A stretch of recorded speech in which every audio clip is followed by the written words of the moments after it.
Day 52 of reading through the scriptures. Please like and subscribe so you can get more of this content, because I'm trying to do it so lots of people get to hear the word. And we're in Exodus chapter 2. And a man of the house of Levi went and married a daughter of Levi. And the woman conceived and bore a son, and she saw that he was a lovely child, and she hid him for 3 months. And when she could hide him no longer, she took an ark of wicker for him, and coated it with tar and pitch, and put the child in it, and laid it in the reeds by the edge of the river.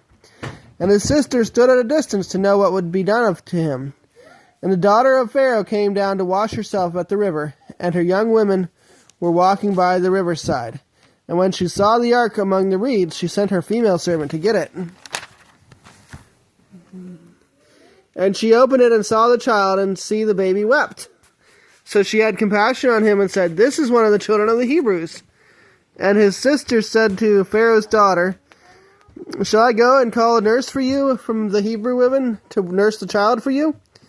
And Pharaoh's daughter said to her, "Go." And the young woman went and called the child's mother. And Pharaoh's daughter said to her, "Take this child away and nurse him for me, then I shall pay your wages." So the woman took the child and nursed him. And the child grew, and she brought him to Pharaoh's daughter, and he became her son. And she called his name Moshe, saying, "Because I have drawn him out of the water." And in those days it came to be, when Moshe was grown, that he went out to his brothers and looked at their burdens. And he saw a Mitzrayim striking a Hebrew, one of his brothers. And he turned this way and that way, and when he saw no one, he struck the Mitzrayim and hit him in the stand. And he went out the second day and saw 2 Hebrew men fighting, and he said to the one who did the wrong, "Why did you strike your neighbor?" And he said, "Who made you a head and a judge over us? Do you intend to kill me as you killed the Mitzrayim?" And Moshe feared and said, "Truly the matter is known." And Pharaoh heard of this matter, and he sought to kill Moshe. But Moshe fled from the face of Pharaoh and dwelt in the land of Midian, and he sat down by a well. And the priest of Midian had 7 daughters, and they came and drew water, and they filled the troughs to water their father's flock. But the shepherds came and drove them away. Then Moshe stood up and came to their rescue and watered their flock. And they came to Reuel, their father, and he said, "How is it that you have come so soon today?" And they said, "A Mitzrayim rescued us from the hand of the shepherds, and he also drew enough water for us and watered the flock." And he said to his daughters, "And where is he? Why did you leave the man? Call him and let him eat bread." And Moshe agreed to dwell with the man, and he gave Zipporah his daughter to Moshe. And she bore him a son, and he called his name Gershom, for he said, "I have become a sojourner in a foreign land." And it came to be after these many days that the sovereign of Mitzrayim died, and the children of Israel groaned because of the slavery, and they cried out. And their cry came up to heaven to Elohim because of the slavery. And Elohim heard their groaning, and Elohim remembered his covenant with Abraham, with Yitzchak, and with Yaakov. And Elohim looked on the children of Israel, and Elohim knew. Isaiah 52. Awake, awake, put on your strength, O Zion. Put on your garments of splendor, O Jerusalem, the set-apart city. For no more do the uncircumcised and the unclean come into you. Shake yourself in the dust, arise and sit down, O Jerusalem. Loose yourself from the bonds of your neck, O captive daughter of Zion. For thus said Yahweh, you have been sold for naught, and you are redeemed not with silver. For thus said the Master Yahweh, at first my people went down to Mitzrayim to sojourn there, and Ashur oppressed them without cause. And now, what have I here, declares Yahweh, that my people are taken away for naught? Those who rule over them make them wail, declares Yahweh, and my name is despised all day continually. Therefore my people shall know my name in that day, for I am the one who is speaking. See, it is I. How pleasant upon the mountains are the feet of him who brings good news, who proclaims peace, who brings good news, who proclaims deliverance, who says to Zion, your Elohim reigns, the voice of your watchmen. They shall lift up their voices. Together they shout for joy, because eye to eye they see the return of Yahweh to Zion. Break forth into joy. Sing together, you waste places of Jerusalem. For Yahweh shall comfort his people. He shall redeem Jerusalem. Yahweh shall lay bare his set-apart arm in the eyes of all the nations. And all the ends of the earth shall see the deliverance of our Elohim. Turn aside, turn aside. Come out from there, touch not the unclean. Come out of her midst, be clean, you who bear the vessels of Yahweh. For you shall not come out in haste, nor go in flight. For Yahweh is going before you, and the Elohim of Israel is your rear guard.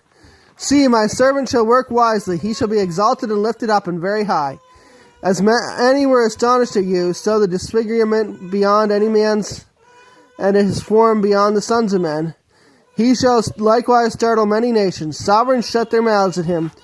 For what had not been recounted to them they shall see, and what they had not heard they shall understand.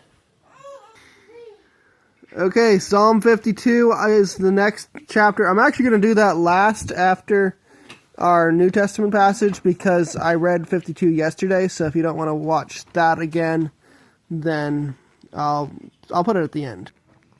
Luke 8, and it came to be afterward that he went through every city and village, proclaiming and bringing the good news of the reign of Elohim, and the 12 were with him, and certain women who were healed of wicked spirits and sicknesses, Miriam called from Magdala, out of whom had come 7 demons, and Yochanan, the wife of Chuza, manager of Herodes, and Shoshana, and many others who provided for him from their resources. And when a large crowd had gathered, and those who were coming to him from every city, he spoke by a parable. A sower went out to sow his seed, and as he sowed, some indeed fell by the wayside, and it was trodden down, and the birds of the heaven devoured it. And other fell on the rock, and when it grew up, it withered because it had no moisture. And other fell among thorns, and the thorns grew up with it and choked it. And other fell on the good soil, and grew up, and yielded a crop 100-fold. Having said this, he cried, He who has ears to hear, let him hear. And his taught ones were asking him, saying, What does this parable mean?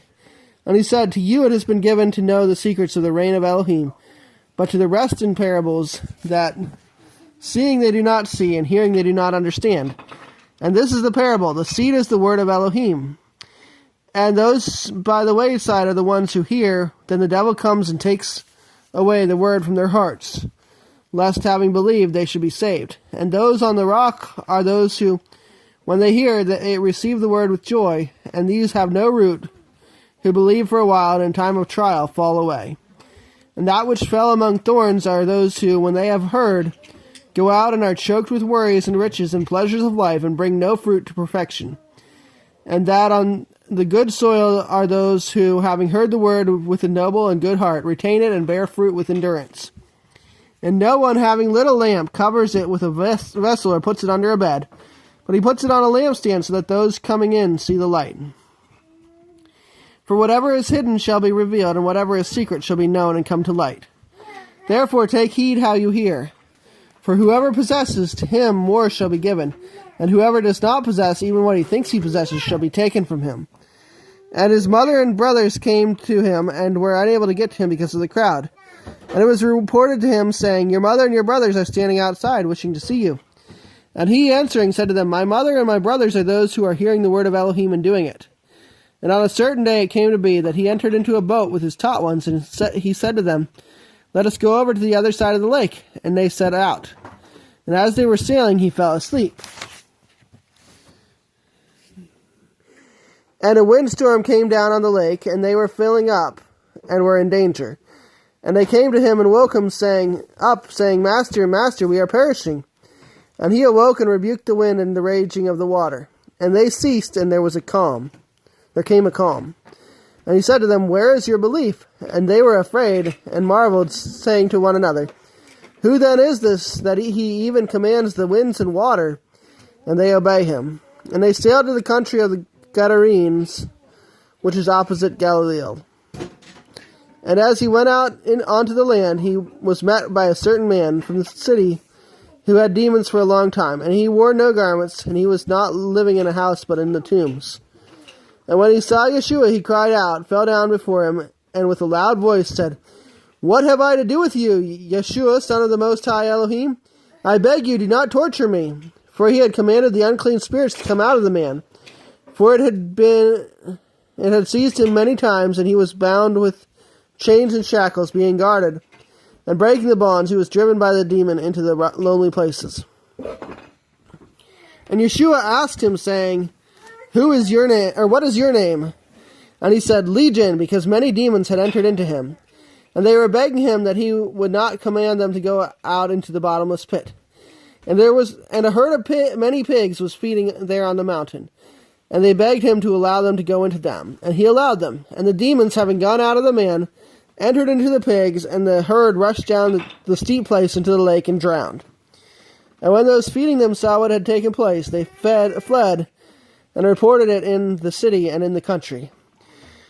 So they came out to see what had taken place, and came to Yeshua, and found the man from whom the demons had gone out, sitting at the feet of Yeshua, dressed and in his right mind. And they were afraid. And those who had seen it reported to them how he had been possessed by demons was healed. And all of the crowd of the neighborhood of the Gadarenes asked him to leave them, for they were seized with great fear. And he entered into the boat and returned. And the man from whom the demons had gone out was begging him to be with him. But Yeshua sent him away, saying, "Go back to your house and relate what Elohim has done for you." And he went away, proclaiming through all the city what Yeshua did for him. And it came to be, when Yeshua returned, that the crowd gladly received him, for they were all looking for him. And see, there came a man whose name was Yair, and he was a ruler in the congregation. And falling down at the feet of Yeshua, he was calling upon him to come to his house, because he had an only daughter about 12 years of age, and she was dying. And as he went, the crowds thronged upon him. And a woman, having a flow of blood for 12 years, who, having spent all her livelihood on physicians, was unable to be healed by any, came from behind and touched the tzitzit of his garment. And immediately her flow of blood stopped. And Yeshua said, "Who touched me?" And when all denied it, Kepha and those who with him said, "Master, the crowds throng around you and press upon you, and you say, 'Who touched me?' And Yeshua said, 'Somebody did touch me, for I knew power went out from me.' And the woman, seeing that she was not hidden, came trembling, and falling down before him, she declared to him in the presence of all the people why she had touched him and how she was healed immediately. And he said to her, 'Take courage, daughter. Your belief has healed you. Go in peace.' While he was still speaking, someone came from the ruler of the congregation's house, saying to him, 'Your daughter is dead. Do not trouble the teacher any further.' And Yeshua, having heard, answered him, saying, 'Do not be afraid, only believe, and she shall be healed.' And coming into the house, he allowed no one to go in except Kepha and Yaakov and Yochanan, and the girl's father and mother. And they were all weeping and mourning for her. And he said, 'Do not weep, she is not dead, but sleeps.' And they were laughing at him, knowing that she was dead.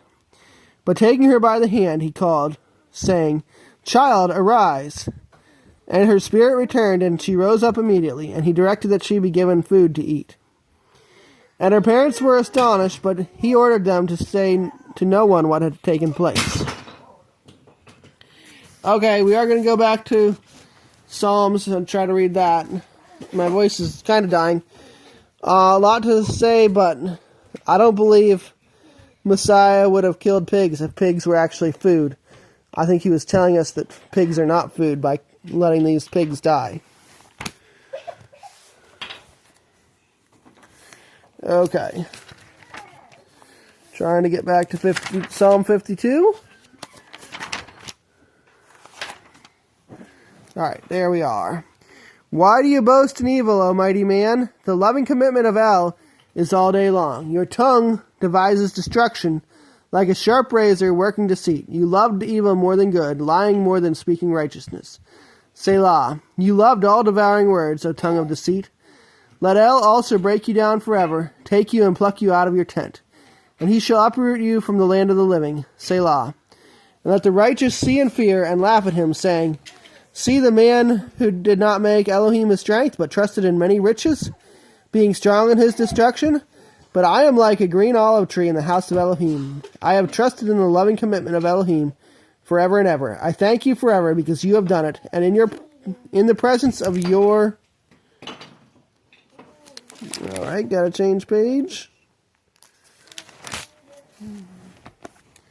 "Lovingly committed ones, I wait on your name, for it is good."